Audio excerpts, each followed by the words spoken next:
My name is Ghulam Din. I was a very poor man. So poor that I had bought a house next to a cemetery to live in, which no one wanted to buy. And even in today's inflationary times, the rent for it was only 3,000 rupees. It was not that I had no family, but my own people were making my wife very miserable. They said she could not become a mother. She was 5. That poor woman was so upset that one day she tried to end her life. So I brought her from there and kept her in this house because of lack of money. People used to say that there are ghosts in the cemetery, but my wife and I used to pray 5 times a day. So we were sure that nothing would happen to us. She used to say, "My problem was not solved even after coming here. I want children." We went to the doctor. The doctor had said that this woman could never become a mother, but she always prayed to Allah for one thing: I want to become a mother. I also used to think, I don't know how her prayer will be accepted. But then, one day, something happened that changed our lives. When I was returning from work at night, I passed by a place where people used to throw garbage. The garbage from the entire area used to be collected there. I did not have a bicycle or a motorbike. That is why I always used to come and go on foot. That place was so long that it took 5 minutes to walk through it, and I had to put a cloth over my nose because of the stench. But that night something strange happened. I heard a child crying. I was shocked. I wondered where this child's voice was coming from. There is no house here, and the sound was coming from very close. I turned the light of my mobile in that direction, and as soon as I saw it, the ground slipped from under my feet. There was a newborn baby lying on the garbage heap, such a beautiful baby that I was stunned. I looked around and there was no one. I understood that someone had committed a great injustice. I picked up the baby, wrapped it in my handkerchief that I always kept on my shoulder, and walked towards the house. When my wife opened the door, she was surprised. What was this? The baby was still crying. I said, "Take care of him. Where did you get that baby from?" I said, "I'll tell you later. First, close the door." Then I told him the whole story. He also listened. He said, "Such a cute baby, and that baby too. Who could do this?" I said, "There are great cruel people in the world. Don't worry, just take care of him." He took the baby in his arms, and I ran to get milk and a feeder. When he returned, he had cut a bat sheet and made clothes and a sleeping bag for him. It was now night. We both kept watching this baby all night. He was probably 4 or 5 days old. He couldn't even open his eyes properly yet. But when he opened his eyes, we were both amazed. A baby with blue eyes. I have never seen anything like this in my life. We were both silent, just looking at him. That face, that innocence, was like that of an angel. The wife said slowly, "Ghulam Din, if this baby has come to our destiny, then maybe Allah has accepted our prayers." I said, "But what if someone comes to find him?" She said, "If Allah has given him, He will not let him be taken away." I also said in my heart, maybe Allah has really written this happiness in our destiny. And one more thing, the place where I had picked up that child, there was such a bad smell that I had to put my hand to my nose. But this child's body was not emitting any bad smell. It was only fragrant. We kept watching him sitting next to us all night, as if he were our own child. And as soon as morning came, we decided, this child no longer has anyone. If there was anyone, we would not have thrown him here and gone. If we found him, now he is ours. If anyone asks, we will say, our son. The rest, do whatever research you want. Who does research behind something found in the garbage? We had just decided that this child will now stay with us, becoming a part of our lives, becoming our child. We will also name him, shop for him, and take full care of him. My wife smiled and said, I used to pray to Allah to make me a mother. He heard my prayer. It is not necessary to have a child to become a mother.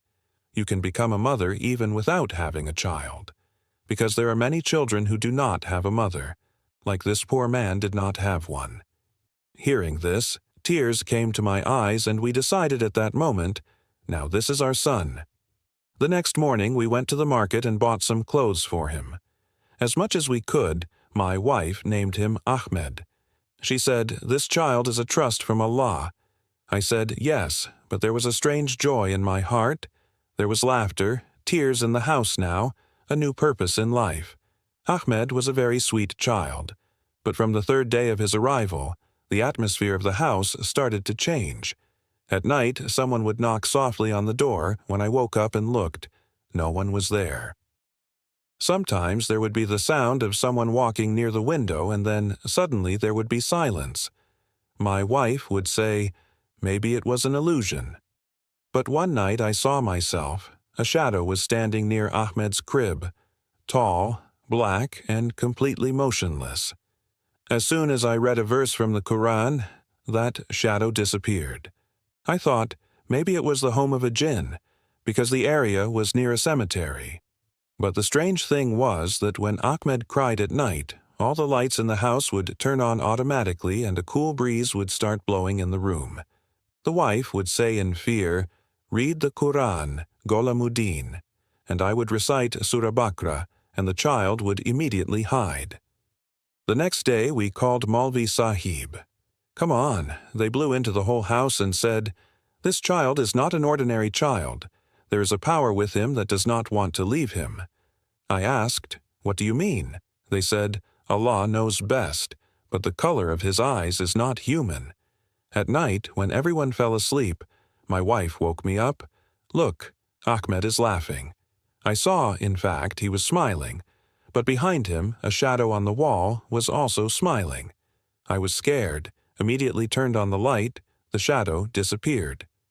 The next morning, my wife fell ill. She did not eat or drink anything. Her body was cold, and there was a blue shadow under her eyes. I asked, "What happened?" She said, "Someone whispered in my ear at night, 'Ahmed is mine, give him back.' I said, 'Trust in Allah, He will save us.' But fear was clearly written on her face. I explained, 'You are delusional. I also saw a shadow near the child. But what you are saying is nothing like that.' She said, 'I think this house is not right. We live next to the cemetery. Maybe there is something in this house. We should change houses.' I said, 'We can't change houses, and the expenses have also increased with the arrival of the child.' But strange things were increasing in the house. Sometimes it seemed like someone was watching us. Sometimes we felt that we were not alone. The child would suddenly start laughing, as if he was seeing someone, as if someone was entertaining him. A child so small that he couldn't even recognize a sign, but he felt someone's presence. Sometimes he would suddenly tremble, as if he had seen something terrible. Fear would come over his face that tears would fill his wife's eyes. I would comfort him, there was nothing, but an unknown fear had taken hold of his heart. At night, when we slept, we would hear the sound of feet dragging on the ceiling above, as if a heavy body was walking there. Sometimes the door would move on its own. Sometimes there would be the sound of utensils falling from the kitchen, but when we looked, everything would be in its place. The wife was getting weaker day by day. She often said, "Golamuddin, I think this child is not ordinary. There is something wrong with him." I said, "What are you talking about? This child is a trust from Allah." She would cry and say, "Did someone cast a spell on him and throw him here?" I explained, "Look, we don't know anything. Let a few days pass, everything will be fine." We were talking when suddenly the wall started shaking as if someone had pushed hard from inside. As if a being started to move from inside the wall, our heartbeat stopped and it felt like a shadow was about to fall on us. That shadow was so high that it was reaching the ceiling. I tried to recite a verse from the Quran, but my tongue faltered. My wife screamed and hugged the child. I held her hand and ran to the door. As soon as I opened the door, a gust of cold air blew out the lamp. It was pitch dark outside. It was that time of night when no one goes out. The wind from the trees in the cemetery was making a sound like someone was crying. We stood under the light near the cemetery wall, breathing fast, heart pounding, and only one question in our hearts. What is all this happening? My wife was trembling badly. Her lips were turning blue. She was asking again and again, "What is happening? Who was he? How could this happen inside our house?" I said, "I will go and see." He held my hand. No, you don't go. I am scared." We were just standing there when suddenly someone gently placed a hand on my stump. My body went numb. I turned around and saw an old man standing there, a white beard, a wrinkled face, and a strange shine in his eyes. I was scared, but he said softly, "Why are you scared, son? What are you doing here near the cemetery?" I said, "Babaji, we live in this house." He was shocked. "You live in this house? Your mind is fine. No one lives in this house." I said, "But we are forced. That's why we have been living there for the last 4 or 5 months." Babaji watched us for a while, then said, "Do something. Come with me. I have something very important to talk about." I asked. He pointed in front of us. We were standing under that tree on the side of the road anyway. It was dark all around, I thought. Let's hear what's going on. We reached under the tree. There was an old place under which some extinguished lamps were lying, and the soil of the broken graves had a strange smell and fear mixed in. We sat there. His wife was hugging the child to her chest. Babaji took a deep breath and said, "Do you know what happened in the house you are living in before?" I looked at his face. There was fear in his eyes, and I was wondering what he wanted to say. He said, "I'm a very experienced man. I can tell you by looking at people's faces what trouble they are in." I doubted his words, but somewhere in my heart I felt a little uneasy. He continued, "Black magic has been done on both of you, and you will both die very soon." My wife and I trembled together. I asked, "How could this happen? Who did all this?" He remained silent for a moment and then said, "This is not the work of humans, but the work of jinn." Then he said, "As long as this child remains with you, you will both be in trouble. You will gradually fall ill and eventually end your life with your own hands." Hearing his words, a chill ran down my chest. My wife hugged Ahmed even tighter to her chest, and prayers started flowing from her eyes. She said, "This is my child. How can you say that this is not an ordinary child?" He said in a stern voice, "Woman, this cannot be your child. This is not a human child." There were tears in my wife's eyes. She said, "Whatever it is, but this is my child. I will not give it to him. I will not let him go." The old man shook his head and said, "Then you will save a lot." Then he said in a low but deep voice, "Do one thing. Give me this child. All the troubles of both of you will end." There was something magical in his words. I began to doubt him now. Who knows whether the man who had reached his senses was telling the truth or was deceiving him? I signaled to my wife, "In the name of Allah, go inside the house. Take the child with you." She understood what I was saying and slowly walked inside the house, holding Ahmed to her chest. As soon as she went inside, the old man's true face came to light. He no longer looked like a human being. His eyes were deep and black. A cold blue light was emanating from his face. He roared, "The child must be given. He will not leave the child." Such voices were coming out of his insides, as if 4 separate voices were speaking at once. My tongue started trembling. I started reciting Ayatul Kursi. As soon as I recited the verse out loud, he flinched and slowly started backing away. He took a few steps back, then said, "I will come again," and disappeared. I returned home. My wife was restless. She started crying and asking, "What was that? Why was that old man asking for a child?" I took a deep breath and said, "He was not that old man. He was some other creature." My wife said in a trembling tone, "Why? Why is everyone after this child?" I bowed my head and said, "We don't know. But one thing is clear. Now the matter is very dangerous. We have to protect Ahmed. My wife said that we should change this house. Maybe all these black powers are coming towards us from the cemetery." She kept saying, "Ghulam Din, it is no longer possible to live in this house." At night, I hear someone's footsteps, or it seems like someone is standing by the window watching us. I explained to her, "These are all illusions." But in some corner of my heart, I was also starting to get scared, because what was happening now couldn't have been a dream. I said, "I don't have the money to change houses. Where will we go? Who will we go to? May Allah make it better." We were just talking about this when suddenly Ahmed started laughing. Such laughter that could not have come out of the mouth of a small child. That laughter was so deep that it sent shivers through my body. My wife also got scared and immediately picked Ahmed up in her arms. We both looked at his face in surprise. He was smiling, but his eyes suddenly started to shine blue. We both were lost in his eyes when suddenly something shone near his feet. We looked down. There were some gold coins lying there. At first, I didn't understand what they were. I touched them. They were really real gold coins. I looked at my wife. Her face had turned yellow. She said in a low voice, "Ghulam Din, how is this possible? Just now we had said that we don't have money, and the next moment where did these coins come from? We didn't keep them, no one came, there was no one at the door either."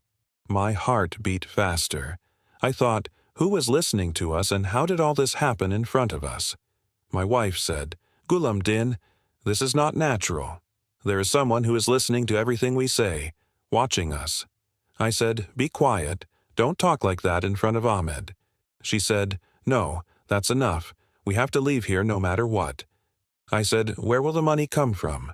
She picked up a coin and said, "That's enough." I said, "It would be a sin to sell this coin. I don't know where it came from." She said, "Only Allah knows best.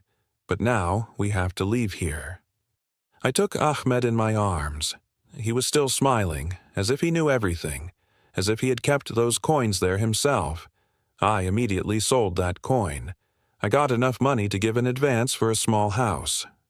My wife quickly packed her things. We changed everything that night. The house with the cemetery was left behind and we entered a new neighborhood. On the way, my wife would repeatedly stroke Ahmed's head and say, "Now everything will be fine, my child. Now we will live a peaceful life." I was silent because there was still an unknown fear in my heart, as if that old house was not going to leave us, as if it would ask for something back. But I shook off this thought and trusted in Allah. The first night in the new house passed peacefully. Not a sound, not a shadow, not a creak of the door. My wife breathed a sigh of relief for the first time and started playing with Ahmed. She would repeatedly say to him, "Speak, Mama. Speak, Mama." I would gasp and say, "How did you speak so quickly? He is still very young." She would say, "My heart wants him to call me Mama so soon." Hearing this word made my heart restless. Ahmed would sometimes smile at her words, sometimes blink his eyes, as if everyone understood. I would look at them both and thank Allah in my heart that peace had finally returned to our lives. But this peace did not last long. 2 or 3 days had passed when, one afternoon, Ahmed was lying down, looking at the ceiling, as if he were talking to someone. His wife fondly caressed his cheeks and said, "Ahmed, look at Ahmed Mama." He suddenly looked at her and said in a clear voice, "Mama." Hearing these words, both my wife and I were stunned. My heart stopped. I looked at my wife. Tears were flowing from her eyes, but joy and fear were both on her face. She hugged Ahmed and started saying over and over again, "My child called me Mama. Ghulam Din, you heard? My child called me Mama." I nodded, but a strange feeling arose inside, because the voice was not like that of ordinary children. The word was so clear, so resonant, as if a grown man was speaking. His wife kissed him, smiling with tears. Now everything would be fine. But I knew that the story was not over yet, because after that day, Ahmed's eyes had become deeper than before, as if he knew something that we did not know. Time began to pass like that. But for Ahmed, time seemed to be running fast. He grew as much in a month as a child grows in 4 months. Now he was starting to walk. 7, 8 invitations came out, and he started calling us Baba and Mama. Gradually, he would run around the whole house. Sometimes he would open his mouth. Sometimes he would throw things here and there. But my wife did not care about all this. She would say, "He is my son. No matter what, I will never leave him." Now Ahmed would not stay away from him for a moment. He would make noise all day, play, and sometimes in the evening he would lie down in a corner of the room by himself. Sometimes he would suddenly look at the window and smile, as if someone was sitting outside. In front of us he lived like an ordinary child, but inside his movements made us think. He would pick up small objects and count them and say, "This is 4, that is 3, this is 1, as if he was telling someone. A whole year passed, and Ahmed was now the size of a 4-year-old child. His words were starting to become clear. He understood everything. Sometimes when I was worried, he would come to my ear and say, "Baba, don't worry, it's me, isn't it?" His words would calm my heart, but the things behind him had not disappeared. They had just changed their appearance. Sometimes in the silence of the night, the sound of people coming on the roof would be heard. Sometimes whispers would come from inside the walls. Sometimes a small light would rise in the corner of the room and immediately flash. We wondered many times, did these gold coins have anything to do with it? Even after we spent the coins, more coins kept coming. They would always appear as if no one had kept them. I could not even imagine that there would ever come a time in my life when some drops of light would fall in our poverty that would get us out of trouble. But that light also brought fear with it. My wife's faith was strong. She considered Ahmed as hers in every situation. I also prayed to Allah every night to save us from these trials with His grace. And then came a night of bad luck, the scene of which is still before my eyes today. I was standing outside the room. My wife had gone in to put Ahmed to bed. Suddenly, I saw a shadowy thing came and stopped near Ahmed's bed. Its shape was like an old woman, but its height was very tall. Its eyes were such that the beholder had to work. She stood silently. Then slowly she extended her hand towards Ahmed's small neck, as if a lightning bolt came out of me. My heart said run. I ran, but my legs responded as if I mustered my last courage and jumped up and grabbed her hands. That woman was much stronger than me. She grabbed my neck. I won't let go. Not hers, not yours either. Her voice was so cold that my blood started to freeze. She pushed me hard. I hit the wall. My chest hurt and blood started to flow. But despite the pain, I got up. There was very little light in the room. I saw my wife lying unconscious and that woman was strangling Ahmed's throat. Suddenly, a bright light spread in the room as if someone had turned on the electricity. And I will never forget what happened at that moment. Ahmed suddenly extended his small hand and grabbed the woman's arm and twisted it as if a young man had broken a bone. There was a snapping sound, and the woman screamed and backed away. She ran, holding her hands, and didn't even look back. I was terrified of the truth. Where did such a small child and so much strength come from? Ahmed immediately placed his hand on my wife's head and started saying something as if someone was reciting a prayer. After a few moments, my wife's eyes opened. She slowly started breathing, then started crying loudly. All three of us were soaked in tears. I looked at Ahmed. He was looking at me silently, then smiled. That smile left a strange peace in our hearts, and he slowly said, "Baba, you are worried, Muthu, am I?" At that moment we realized he was not a small child. He was our protector. He had saved us today. Now Ahmed is getting young. He has become the guardian of our house. He works with me. He has such strength in his hands that when he lifts wood or handles heavy things, it seems as if there is an extraordinary force inside him. He has become a very handsome young man. There is always a slight glow on his face, as if a light is coming out of him. My wife keeps looking at him, every day, every moment, and now in his eyes there is only the light of mother's prayers and gratitude. When Ahmed enters the house, it seems as if a strange glow spreads throughout the house. The walls also smile. A light-like fragrance dissolves in the air. When he laughs, it seems that all the sorrows of the years have disappeared. When he speaks, his words go down to the heart, soft, deep, and soothing. Now, the whole house is full of life because of him. He wakes up in the morning and goes to work with me. Even the people in the market respect him. Anyone who sees his face becomes soft, as if the light of his face melts someone's heart. He has become very wise. He says everything gently, never gets angry with anyone. And when we all eat together, he folds his hands and says, "This is all by the grace of Allah, who made me meet good people like you." Money also keeps coming, I don't know where from. Sometimes in the morning, I find a bag at the door which contains money or gold. Sometimes an old man comes and says, "Your son helped me. I have come to return this money." Although Ahmed has never taken anything from anyone. Now all this has become a routine for us. Still, every time we thank Allah that He has never left us helpless. One evening, when the sunlight was slowly fading, Ahmed came to me and sat down. There was a seriousness on his face. I asked, "What happened, son? Why are you so quiet today?" He lowered his eyes and said slowly, "Baba, I have something to tell you." I said, "Yes, it is very important." He said, "Baba, my parents are not there. The dark forces have destroyed them. I am a natural-born child. I was not born in any human house. Rather, it was in a place where there was only darkness. There was no light, no hope." He continued, "I was thrown there. I could not do anything for myself. No one could hear my voice. No one could see my face, because I was separate from the world. But one day when you were passing by the cemetery, mercy came into your heart, and you saw me.